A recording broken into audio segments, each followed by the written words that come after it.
This is what it looks like in Syria, a scene that seemed unimaginable not long ago because of the regime's history of brutally crushing dissent. In an uprising in the 1980s, thousands were killed. But in the city of Daraa, where this video was taken Wednesday, anger is rising, and so is violence involving anti-government protesters and Syrian security forces. One human rights organization reports dozens of people have been killed in the past 2 days. The head of that group tells CNN the wall of fear in Syria is falling. President al-Assad has the chance to stop this. He has to start listening to the young people of his country. What is happening is devastating.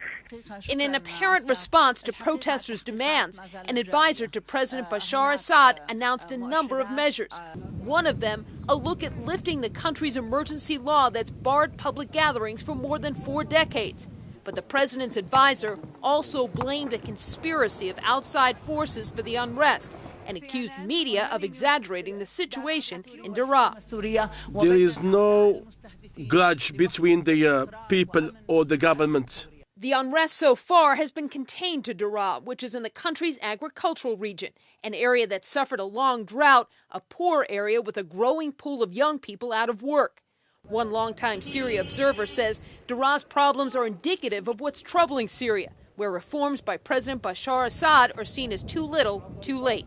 As Syria liberalizes and gets rid of socialism, the supports, government supports, have been undermined. So the poor are getting poorer as the rich get richer, and it's opening this income gap. And this is tearing Syria apart as it's tearing the rest of the Middle East apart.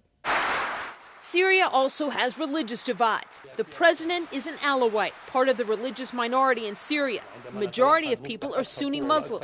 And some in Daraa have criticized the government's alliance with Shia Iran. But a human rights leader says the unrest is not about religion, but about freedom, reform, and stopping corruption. Mary Snow, CNN, New York.